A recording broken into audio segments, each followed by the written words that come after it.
At ngayon naman, dumako tayo sa Quirino Avenue at Rojas Boulevard kung saan naroon si Lauren Legarda at si Angelo Castro Jr. Lauren, Angelo. Magandang hapon po sa inyo lahat. Ako po si Angelo Castro Jr. at kasama ko si...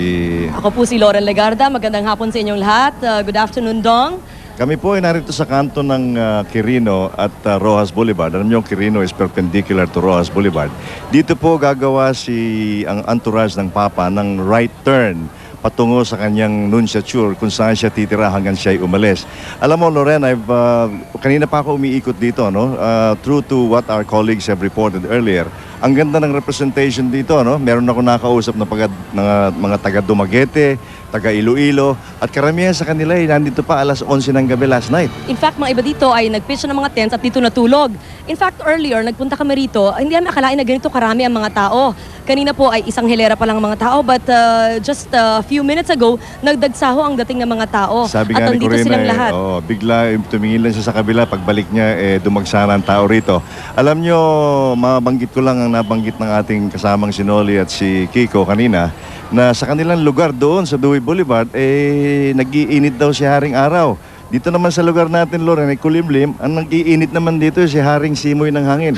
Napakasarap dito sa kanto ng Quirino. Nandito kami sa tapat ng Manila Yacht Club at andyan lang ang Manila Bay. Napakasarap ng simoy ng hangin at ang mga tao dito ay napakasaya. In fact, earlier, habang nagsasalita pang ibang mga anchor sa ibang lugar, ay ang mga tao ay kumakanta at nagdadasal ng rosaryo. At may mga Marian songs na kinakanta rin dito. At Angelo, napapansin mo ang mga paraphernalia at mga souvenirs ng mga tao. As a matter of fact, bumili nga ako ng isa. Alam mo, marami rin tayong... Binili ko yan. Okay. Alam mo, marami rin tayong enterprising na kababayan dito. Maraming pinagbibiling mga banderitas, no? Mga t-shirts, mga souvenirs at dito I'm sa sure PayPal visit. napapansin mo at nakausap natin, may mga bandera dyan na El Shaddai. That's In right. full force po ang dating ng mga In taga full El force Shaddai. sila. Meron taga Marikina, taga Dumaguete, taga Novaliches, and not only El Shaddai members, but people from all over Metro Manila and nearby provinces. At saka alam mo, Loren, malaki din ang representation dito ng mga bata. Marami ako nakikitang mga bandera, no? At pumaparada mga bata na nanggaling sa iba't ibang lugar, hindi lamang sa Metro Manila, kundi sa Pilipinas.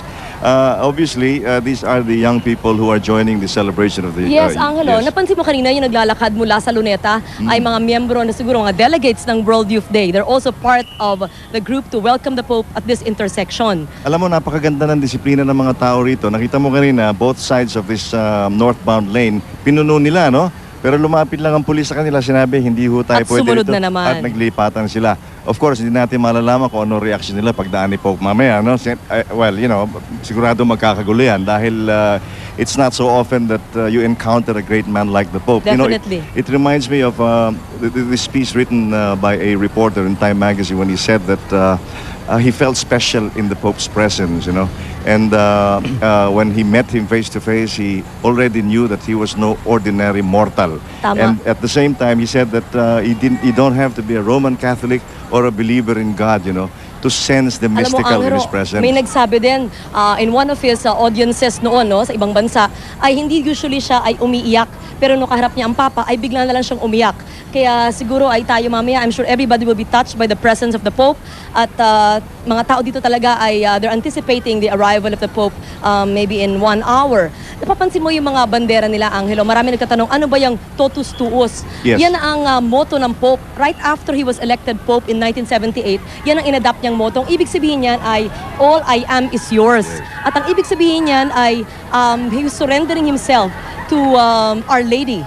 Right after he was elected Pope, at sinabi niya, he was like a child surrendering himself to Our Lady. So Alam yun mo, ang kanyang motto, yung all I am is yours, totus tuus. Alam mo, Lore, marami pa tayong kwentong maikukwento sa kanila. Napakarami pa. Pero bumalik ngayon tayo kay Dong sapagkat marami pa rin mensahe si Dong para sa atin. Okay, Maraming Don. salamat, Angelo at Lauren. Akala ko, Angelo, susuotin mo yung PayPal hat na yan. Mamaya. Baka bagay na bagay sa iyo yan. Okay, mamaya. Maraming salamat, Lauren.